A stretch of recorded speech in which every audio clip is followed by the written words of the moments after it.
ہمیں عقیدوں کی صحت کا لحاظ رکھنے کی تلقین کی گئی ہے اور عمل کی قوت عقیدے سے ہی پیدا ہوتی ہے۔ عقیدہ جتنا مضبوط ہو اتنا ہی عمل جاندار ہوتا ہے، اور ہمارے بنیادی عقائد ان کے ساتھ ہمیں جڑا رہنے کی تلقین کی گئی ہے۔ اللہ کے محبوب علیہ الصلاۃ والسلام نے ہمیں بڑی تاکید کے ساتھ اپنی سنت پر قائم رہنے کی تلقین ارشاد فرمائی، اور خلفائے راشدین کی سنت پر، ان کے طریقے پر قائم رہنے کی تلقین ارشاد فرمائی۔ قرآن و حدیث سے جو اخذ شدہ عقائد ہیں وہی ہماری بنیاد ہیں، اور ان کے اندر کوئی تبدیلی نہیں ہے۔ علیکم بسنتی فرما کر کے اس چیز کو وضاحت کے ساتھ بیان فرما دیا، اور یہ بھی ارشاد فرمایا کہ تمہارے اوپر جماعت کو لازم پکڑنا ضروری ہے، اور یہ بھی ارشاد فرمایا اتبعوا السواد الاعظم فإنہ من شذ شذ فی النار، سواد اعظم کے ساتھ وابستہ رہو، جو ان سے بچھڑ گیا تو وہ آگ میں چلا جائے گا۔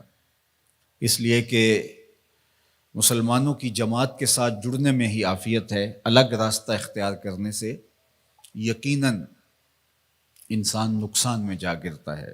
جیڑی بکری اجڑوں وچھڑی او بگیاڑاں جوگی، تو جماعت کے ساتھ وابستگی اختیار کرنے میں ہی عافیت ہے۔ اور اس وقت تشدد، افتراق اور جو نظریاتی انتشار پیدا ہو گیا ہے، میں آپ کو عرض کرنا چاہوں گا کہ معتدل عقیدے پہ قائم رہیے، ہمیشہ تشدد سے اپنے آپ کو بچائیے، اور دوسرا ادب کے دامن کو کبھی بھی نہ چھوڑیے گا۔ جب ادب ہاتھ سے چھوٹتا ہے تو پھر وہ راستے نکلتے ہیں جو گمراہی کی طرف انسان کو لے جاتے ہیں۔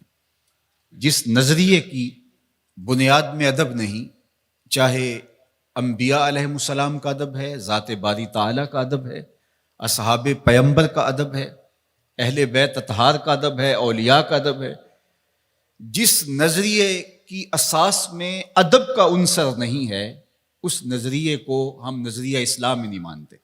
تو ادب سے شروع ہو کے عشق تک پہنچنے کا راستہ یہی خیر کا راستہ ہے، اور یہی اعتدال کا راستہ ہے، اور یہی اہل السنہ کا طریق ہے۔ دین سراپا سوختن اندر طلب، انتہائش عشق و آغازش ادب، طلب محبوب میں تڑپنے کا نام دین ہے۔ جو ادب سے شروع ہوتا ہے عشق پہ ختم ہو جاتا ہے۔ آج کی تاریخ کے اندر ایک عام شخص پریشان ہو جاتا ہے کہ وہ جائے کدھر۔ ہر آئے دن ہم کوئی نئی فکر اور نیا فتنہ نشو و نما پاتا ہوا دیکھتے ہیں، تو پھر کس طرح ہم حق کی پہچان اور حق کی معرفت کو اختیار کریں؟ تو صاحب، میں آپ سے عرض کرنا چاہوں گا کہ ہمارے اسلاف نے جو چیزیں طے کر دی ہیں وہ طے شدہ ہیں، ہمیں کسی نئے راستے میں پڑھنے کی ضرورت نہیں ہے۔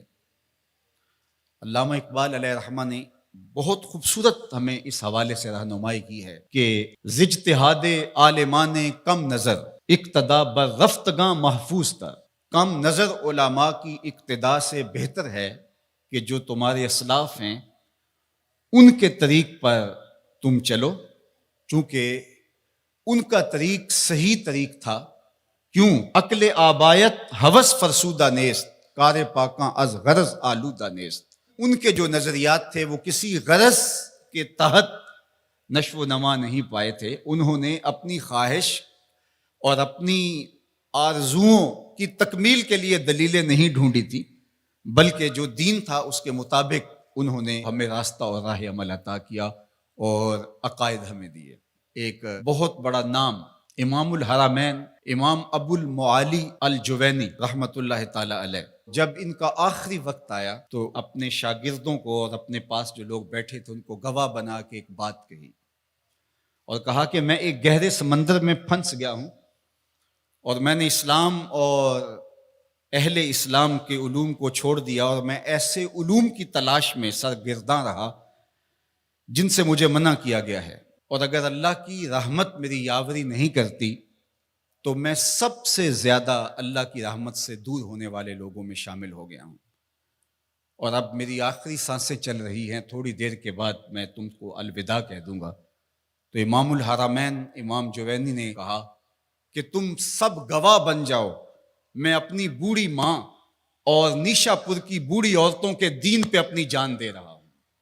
میرا وہی عقیدہ ہے جو نیشا پور کی بوڑھی عورتوں کا ہے، میرا وہی عقیدہ ہے جو میری بوڑھی ماں کا عقیدہ ہے۔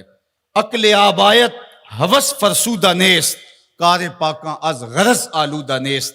تمہارے آباء و اجداد کی عقل ہوس سے پاک تھی، اور غرض اور لالچ کی بنیاد پر انہوں نے عقیدوں کا کاروبار نہیں کیا، بلکہ ان کا وہی عقیدہ تھا جو شریعت کے ماخذ سے پھوٹتا ہوا دکھائی دیتا ہے۔ تو آج میں بھی اپنی بوڑھی ماں کے عقیدے کا اظہار کرنا چاہتا ہوں، اس ماں کو جس نے لوریاں دیتے ہوئے مجھے عقیدہ پڑھایا تھا کہ میں صدقے پاک محمد تو جڑا نانا حسن حسین دائے۔ تو ہم اسی عقیدے کے ساتھ کھڑے ہیں۔ میں 94 برس کے اس بوڑھے باپ کے عقیدے کا اظہار کر رہا ہوں کہ جس نے ہمیں لوریاں دیتے ہوئے یہ عقیدہ دیا تھا، ملدا نہیں محمد ورگا ساری وچ خدائی، اس تصویر نورانی وچوں غیراں رمز نہیں پائی۔ تو ہمارا عقیدہ ہمارے اسلاف کا عقیدہ ہے، صحابہ کے حوالے سے ہو، اہل بیت کے حوالے سے ہو۔ تو آئیے اس زمانے کے اندر ہم اپنے اس عقیدے کا اظہار کرتے ہیں کہ ہم صحابہ کے در کے بھی غلام ہیں اور اہل بیت کی چوکٹ کے بھی نوکر ہیں۔ تو ہمیں اپنے عقیدوں کو اپنے ماضی کے ساتھ جوڑنا پڑے گا، اور کال اور عقول اور اس دور کے فتنوں سے بچ کر کے ہمیں اپنے آباء و اجداد سے، اپنے بزرگوں سے، اپنے اسلاف سے جڑنا پڑے گا۔ فکر شاں ریست ہمیں باریک تر، ورے شاں با مصطفیٰ نزدیک تر۔ اقبال کہتے ہیں ان کی فکر جو تھی وہ اس نے نور لیا تھا حضور کی دہلیز سے، اور ان کا ورع اور ان کا تقوی حضور علیہ السلام کی ذات سے مستنیر تھا۔ لہٰذا اگر ہم ان کے ساتھ جڑ جاتے ہیں تو ہمیں خیریت، ہمیں عافیت، ہمیں روشنی، ہمیں نور نصیب ہوگا۔ تو اپنے عقائد کو اپنے اسلاف کی مطابقت کے اندر ڈھالنے کی ہمیں کوشش کرنی چاہیے، چونکہ نجات کا دار و مدار اسی پر ہے۔